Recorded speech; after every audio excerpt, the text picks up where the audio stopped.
Ante todo, muchas gracias por la invitación.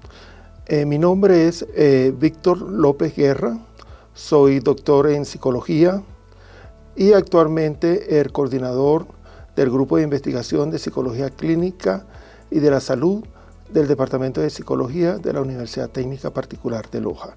Hoy voy a hablar sobre el análisis psicométrico de escalas y cuestionarios. Realmente durante un proceso de investigación nosotros trabajamos a un nivel abstracto, un nivel teórico, donde hacemos el planteamiento de un problema de investigación, teorías e hipótesis. Y en eso usamos constructos como el estrés percibido, la depresión, las actitudes, las autoeficacias, constructos que no podemos observar directamente. Y para poder contrastar muchas de esas teorías a nivel empírico, o poder medir y evaluar esos constructos, tenemos que utilizar escalas y cuestionarios. Yo, por lo general, imparto la asignatura de psicometría. Es una rama de la psicología que se encarga de estudiar el proceso de medición de estos constructos y sobre todo establece las bases, las reglas para que ese proceso se lleve a cabo de manera adecuada. Hay dos aspectos importantes que debemos considerar cuando estamos utilizando alguna escala para evaluar estos constructos, como la fiabilidad y la validez. La fiabilidad o la confiabilidad se ha definido como el grado en el cual el test efectivamente mide algo, y validez como la extensión en el cual el test mide aquello que debería de medir. Si un test no es fiable, es imposible que sea válido.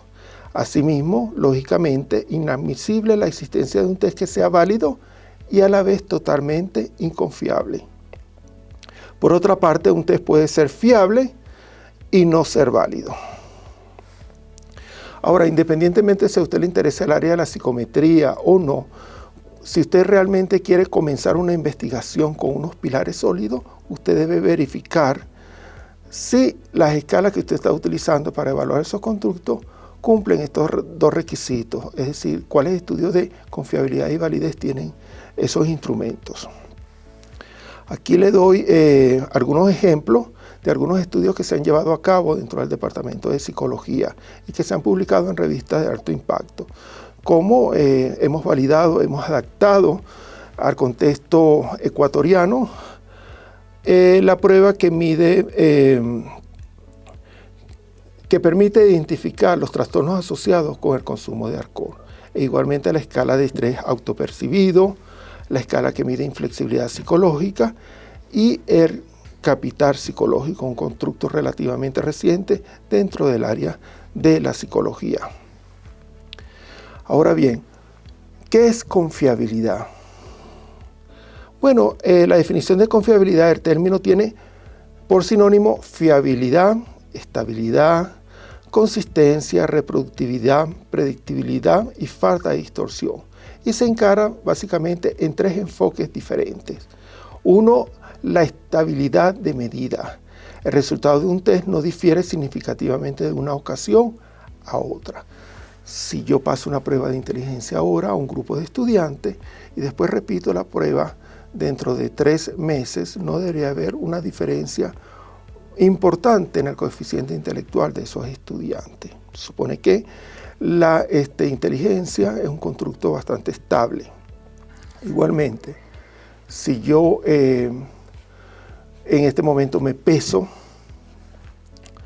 utilizo una balanza y peso 97 kilos y después de una hora peso 107 kilos, es imposible que dentro de una hora yo pueda haber aumentado 10 kilos. Eso me está diciendo que ese instrumento no es confiable, que la medida no es estable. Igualmente sucede así con estos constructos que se usa en psicología, que se usa en el área de las ciencias de la salud. Otra de las cosas que hace referencia a la confiabilidad es a la falta de distorsión. El resultado no debe ser meramente producto de un artefacto o de otro aspecto que no sea estrictamente el que se está evaluando. Debe haber ausencia de error. Se presume que la diferencia entre el verdadero valor y el obtenido mediante el test es despreciable o irrelevante. Ahí básicamente, bueno, antes de hablarles de los diferentes tipos de confiabilidad, es importante resaltar que los coeficientes de confiabilidad, primero, es un número decimal positivo, jamás va a ser un número negativo. Y segundo, es un valor que fluctúa entre 0 y 1, donde 1 indica una confiabilidad perfecta y 0 indica una falta absoluta de confiabilidad. Para decir que un instrumento es confiable, ese valor debería de ser igual o superior a 0,70. Aquellos que son más estrictos utilizan como criterio 0,80. Entonces, hay diversos métodos para evaluar la confiabilidad. El primero es el coeficiente TRT, conocido como coeficiente de estabilidad. Es la correlación de dos ocasiones en que se administró la misma prueba. Aquí estamos utilizando el mismo instrumento y pasamos el instrumento en dos oportunidades diferentes. Si nosotros pasamos un instrumento para medir las actitudes hacia la muerte en los estudiantes de medicina, y después repetimos la prueba dentro de 3 meses, debería de tener más o menos el mismo puntaje. Entonces, eso es, de alguna manera, hace referencia, yo voy a correlacionar los puntajes cuando se administró la prueba en la primera ocasión y en la segunda. Y esto me va a indicar un poco el coeficiente de estabilidad de ese instrumento. Otra manera de hacerlo es el coeficiente de forma paralela. Es muy similar al anterior, solo que aquí no administro el mismo instrumento, sino 2 pruebas que tienen reactivos similares. Y ser similares no significa que son iguales. Entonces esto también es llamado un coeficiente de estabilidad y equivalencia. Y por último, el que se utiliza con mayor frecuencia, el que ustedes van a ver, es el coeficiente de consistencia interna.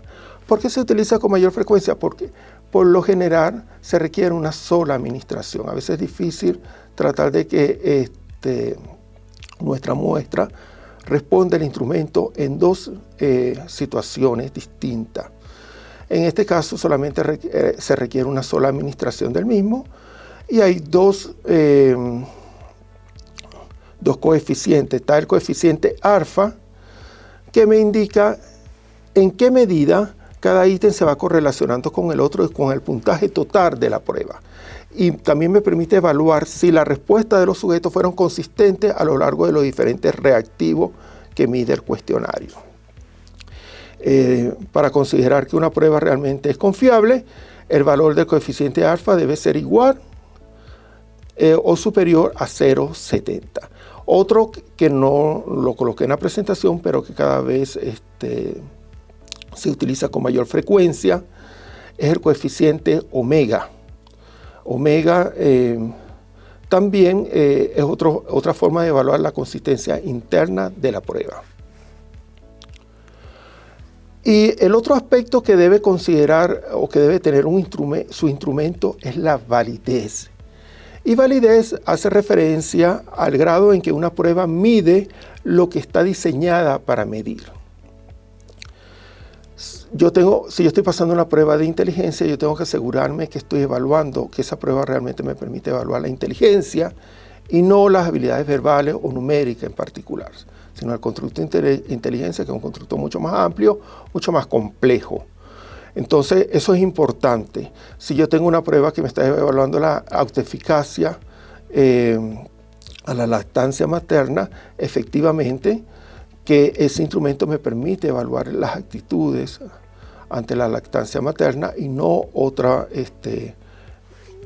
constructo. Según la Asociación Americana de Psicología, la validez es el grado en cual la evidencia y la teoría respaldan la interpretación de los puntajes de los test en vista del uso propuesto. Esto es importante porque generalmente nosotros, cuando se construye un instrumento, un cuestionario para medir esos constructos, hay una teoría detrás del constructo. La mayoría dice, no, voy a elaborar un cuestionario o una escala para evaluar tal cosa. No, tiene que haber una teoría. un modelo que me permite a mí establecer o realizar ese instrumento. Y de alguna manera, cuando estamos evaluando la validez, estamos evaluando qué tanto se adecúa la parte teórica, el nivel teórico, con la parte de la observación y el registro de ese constructo. Y esa es una cosa importante y que deben recordar. De acuerdo a esta definición de la Asociación Americana de Psicología, la medición no son válidas o inválidas en sí mismas. La validez está supeditada a la interpretación y los usos propuestos para los datos. La validez es un asunto de grado y no del todo o nada. La interpretación de los resultados de aplicación de un test se deben basar en las evidencias empíricas y las teorías que se ajustan mejor al fenómeno en cuestión. Y la evaluación de la validez es muy compleja, ya que no existe una validez única. Vamos a ver que hay diferentes tipos de validez. Y una prueba o escala es válida de acuerdo con el propósito científico o práctico de quienes la utilizan. Entre los diferentes métodos para determinar la validez se encuentra la validez de contenido de la prueba. Cuando consultamos expertos, la validez de criterio, cuando correlacionamos el puntaje de la prueba con otros criterios externos o con otras pruebas que miden el mismo constructo o que miden un constructo distinto. Y una de las cosas fundamentales que nos permite ver qué tanto se ajusta la teoría con el instrumento, con lo que estamos midiendo, es la validez de constructo, el análisis factorial. En relación al primero, validez de contenido, pretende responder a la siguiente interrogante. ¿El contenido de la prueba representa adecuadamente el universo del contenido del atributo medido? Bueno, la medición de aspectos como la edad o el género es fácil de lograr altos grados de validez, ya que ambas cualidades tienen referentes externos y o de marcadores objetivos aceptados universalmente. El problema está en psicología, en la salud, que son pocos los atributos que gozan de tal objetividad. La mayor parte de las veces se intenta medir un rasgo que no es directamente observable, vale decir, se aprecia su existencia mediante un proceso de inferencia. Por ejemplo, si yo quiero construir o evaluar la validez de contenido de una prueba que mida las quejas subjetivas de memoria, tengo que delimitar muy bien el constructo. Las quejas subjetivas de memoria hacen referencia a la percepción subjetiva y las creencias que puede tener un individuo sobre el funcionamiento y la capacidad de su propia memoria para recordar información deseada en la vida cotidiana. Se caracteriza por la presencia de un conjunto de despistes y olvidos frecuentes que se generan en los individuos que la padecen, cierta desconfianza en cuanto a sus capacidades mnésicas. Son expresadas como olvidar situaciones, lugares, localización de objetos, fechas y nombres. El individuo manifiesta dificultades para expresar lo que quiere decir, para planificar, orientarse en un espacio y calcular. Indudablemente, si yo voy a construir una prueba que mida quejas subjetivas de memoria, deben haber ítems que permitan evaluar el olvido de situaciones, de lugares, la localización de objetos, el no recordar fechas y nombres, que me permita evaluar las dificultades para planificar, para orientarse en un espacio y calcular. Igualmente, si yo quiero y estoy construyendo una prueba para evaluar las adicciones al consumo de sustancias, entonces yo debo también, una de las cosas, de las características de las adicciones es la pérdida de control. Entonces yo tengo que tener ítems que me permitan evaluar esa pérdida de control. Hay varios criterios para diagnosticar las adicciones y uno de esos criterios es la tolerancia, la abstinencia. Entonces indudablemente deben haber diferentes ítems que permitan evaluar cada uno de esos elementos que componen el constructo.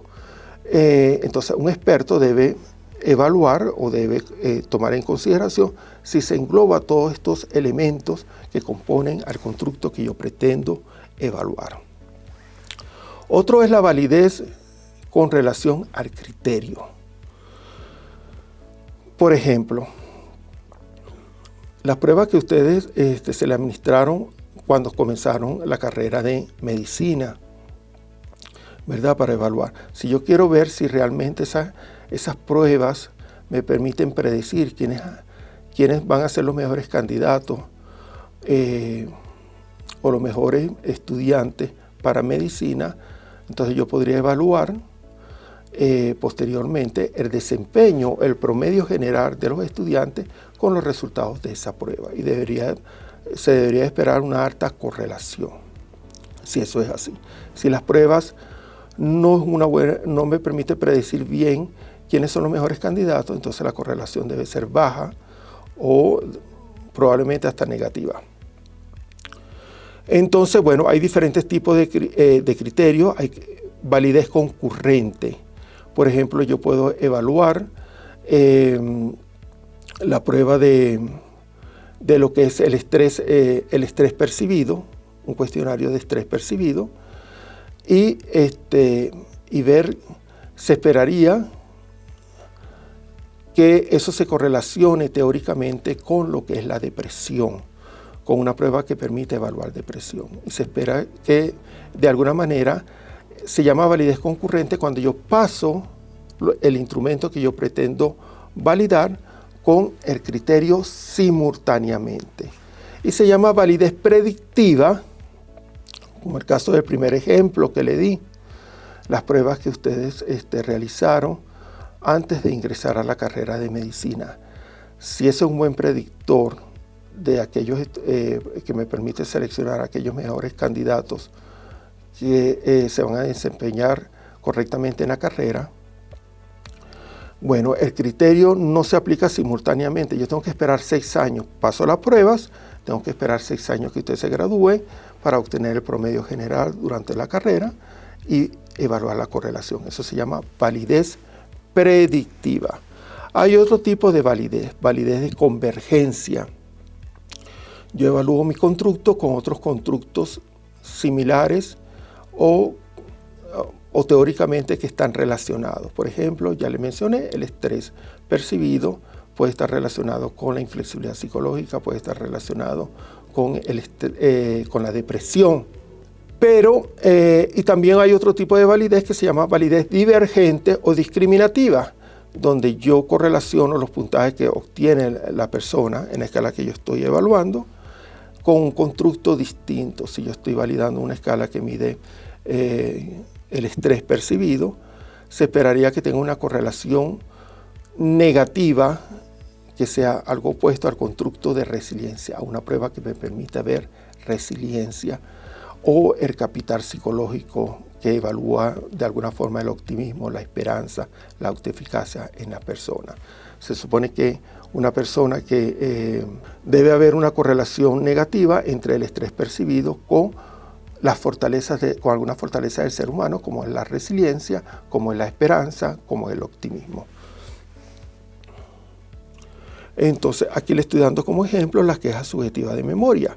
Se esperan que las quejas subjetivas de memoria tengan una correlación positiva con el síndrome prefrontal. Síndrome prefrontal son una serie de características conductuales que se dan en el lóbulo frontal, que nos ayuda a tomar nuestras decisiones. Acuérdense que el lóbulo frontal es lo último dentro del desarrollo de la escala filogenética.